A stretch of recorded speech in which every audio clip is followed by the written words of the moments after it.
Futures and options on futures trading involve substantial risk and is not a suitable investment for all types of investors. Past results are not necessarily indicative of future results. When I use the word I in this video, it refers to what I teach in my charting course or what I author in my twice daily oral and written updates. Prices shown on charts and quote boards are in real time and take into account all known activity up to this point in time. And if you'd like to read more of this disclaimer, simply hit the pause key on your video player. Good day.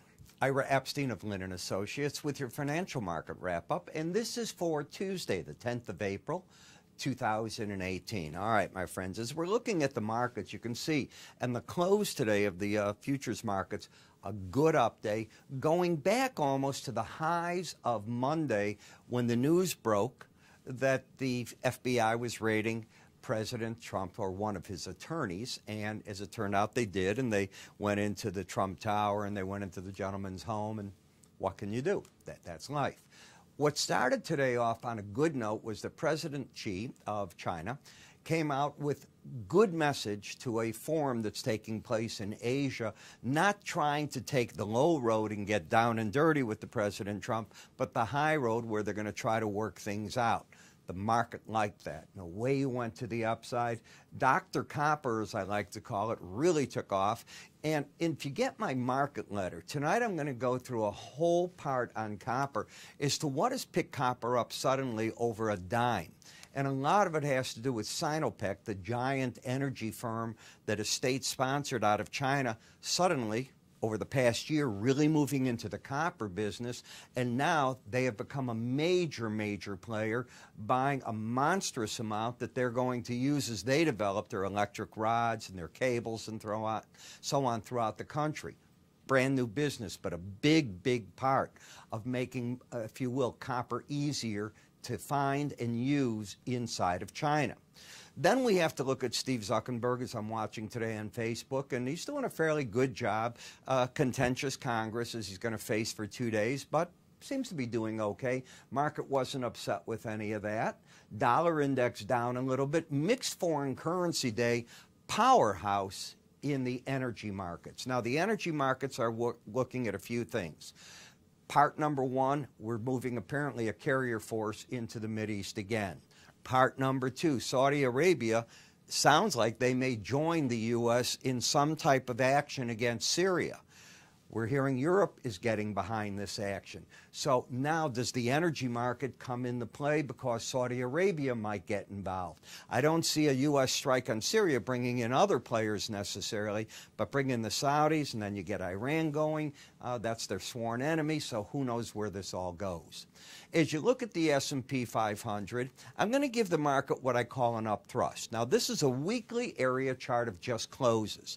And you can see how the market, this is the red line, the 18-week moving average of closes. Because the market is under it, I'm going to say there's a negative bias. On a closing basis only, we're developing a pattern of higher lows and higher highs, so I'll say the market's in a short-term upthrust. What you wouldn't want to take out is 25.97.75. That could negate this bit of a rally that you're getting and create a problem for the market. Another thing to look at, if you look at the daily bar chart, have we gone anywhere overall? And the reality is we're in a consolidation phase. Whether that breaks out to the upside or downside is what's going to be determined next. At this point, when I take that consolidation phase and put on it, this is the chart without a swing line, this is it with a swing line. What a swing line helps you do is it looks at specifically, is that today's action that of a higher high or a lower low day, an inside day, or an outside day up, or an outside day down. If you're a chartist, you certainly understand those terms because they all have to do with the range of today. Well, I developed a technique that helps me visually see is the market trending or not. Trending would be a pattern of higher highs, higher lows, a pattern of lower highs, lower lows, or no trend has in some manner a higher high and a lower low.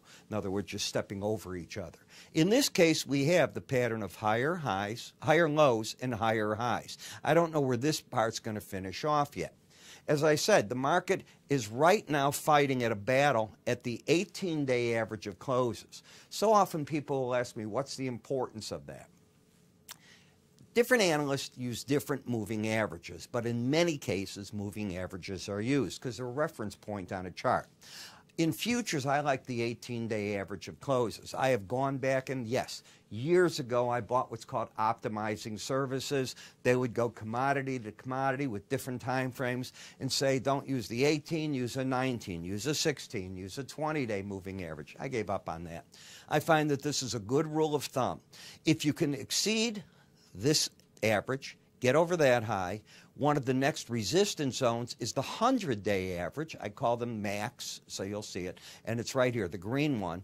That is the 100-day average of closes. But often when you break down and you rally back up, the first spot that acts as resistance, and you'll see it over and over on a chart, just like you did here, or it breaks down and it stops on the break in that area, is the 18-day average. It's like a neutral zone in the market. So I'm going to define the market with a close today at 26.55 being under the 18-day average of closes. Bias down, because the trend is up as defined by the swing line. We have a market fighting one part down, one up. I'll call it neutral. I then look at where the Bollinger Bands are. They're far away from the market, both to the upside and downside.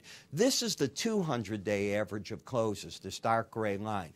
It has been what moving average people are looking at on the break in the cash indices and the futures, and so far it's relatively been holding up well.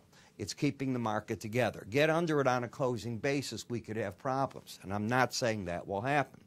Momentum-wise, I use the slow stochastics. Now, there's relative strength oscillators, there's MACD. In fact, there's a whole range, rate of change oscillators. There's many you can use. I'm comfortable using this, and because it says slow, it also implies there's a fast one, and there is. But I like the slow one for a number of reasons that I teach in my charting course.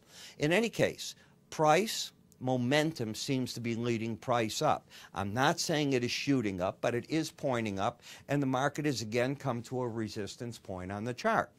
In the NASDAQ, momentum has turned up. Prices today rallied up to very close to, if we look at the high, 66.5175.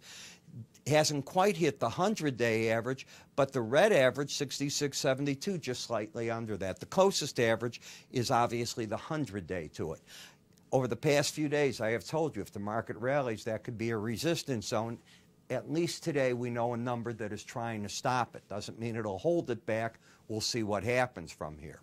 In the Dow, the market has now got a pattern of higher lows, higher highs, a close over the 18-day average. So I have the trend up as defined by the swing line. We have the bias up because we closed over the 18-day average, and momentum up. Unless this low, 23,700 is taken out, the market is said to be in an uptrend. If it continues, first resistance, 24,759, with further resistance at the upper Bollinger Band, 25,084. These Bollinger Bands, keep in the back of your mind. If you don't know what they are, again, I teach it in my charting course, but it's a algorithm designed to keep the market trading within it 95% of the time. The reason you don't go to 100% is you want to be able to hit that. And it could be an area where support or profits are taken if you're short. It could be an area on rallies where the market rallies up to and finds resistance, or again, those that are long might be coming out of the market. And by the way, the word profit's probably not right. Getting out is different than necessarily making a profit. In the June Russell 2000, notice how the market rallied right into that resistance area. So what we've said the past few days has at least been proven valid, in the sense that as we came back here and we were looking at the markets as to what they were doing, we thought first that this could be an area of resistance. The combination of the 100-day and the 18, market broke back from it, challenging it again. In this market as well, higher lows. Now, if we look at today's high, 1551.20, it's higher than that high, higher highs. Therefore, I would step back to Friday's lows and say in most cases, if that's taken out, you've stopped the current trend that is trying to develop to the upside in the futures markets. In the VIX, again, you went to the upper Bollinger Band. That's often a spot the pros will come out of a market, assuming that they're long. That doesn't mean the market has to fall from there. But if it falls back, I'm looking for support at the 18-day average. In this market, it's neutral as can be. The trend is down. I guess you could say because of the close, you're under 2053, the bias is down, and momentum at this moment is trying to point down, but it's very much in that neutral area, but it is trying to point down. In the bond market, now we have a pattern of higher lows and lower highs. Is the market trending? Well, I'm going to leave the arrows pointing up because that's the legacy. It began with higher lows and higher highs. Just recently, it's fallen back. Should this market take out 144.25, the bears would say lower highs, lower lows, possibly go into the lower Bollinger Band. The bulls right now have a problem in that the market is overbought. Any reading over 70, I consider overbought on the slow stochastic. In the 10-year notes, you've got lower highs, lower lows. So that's the first thing.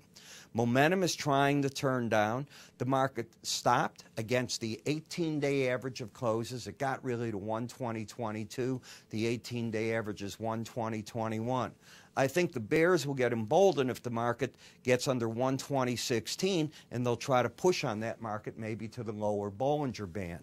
We get CPI in the morning. That could be the catalyst for the market. Depends on if it's a hot or cold number, meaning inflation, not inflationary. Upper Bollinger Band hit again in the dollar index. Now here's a market trying to get itself up and going, gets to that band, stalls. I would look for then possibly the 18-day average to offer the first support. It did. Now the question is what next? Now it gets under 89.57. What's the pattern? A higher high but a lower low. No trend, momentum pointing down and bias pointing down. Eurocurrency, the flip-flop of the dollar. Lower lows, higher high, momentum pointing up, and the market has upside bias since it's over the 18-day average, but not trending. British pound. For those of you that have been keeping up with this market, we laid a bear trap when we had what's called an outside day down that occurred on Thursday of last week. My theory is that if you take out the high of an outside day down within 2 trading sessions, the market often tries to rally up to either the closest of a Bollinger Band or a key moving average. Well, all my averages are under the market if that's taken out, which it was done on Friday. And look how the market's trying to work itself a bit higher. In the yen, the trend is down. Now, today you had an outside day down. What would you not want to see? You don't want to see today's high taken out in the next 2 sessions. If it is, then the 18-day average could be the next target that's hit from there. Now, the interesting part is even if it's taken out, you won't turn the trend in this market. You're just trying to lock in to the downside. Bitcoin, clearly lower highs, lower lows. One of the most important rules on a chart, as I teach it, is when the slow stochastic study, the momentum, gets under 20 and locks in with both numbers staying there. When that occurs for several days or more in a row, often the rallies in the market end up thwarted and the market keeps trying to drop on you. So far, that's the case. This is Brent versus WTI. I was fascinated today in reading an EIA report because they are talking about the potential of this spread staying at $4 to $5 or more from 2018 and 19. If you get my market reports, you'll see that tonight. Brent, look at the upper Bollinger Band. Went right there and stopped, getting overbought in an uptrend, but you've hit the upside target. Doesn't mean you can't go higher, but you've done that. Lower low, higher high in WTI. Even if it reaches for the upper Bollinger Band, you're still not trending at this point.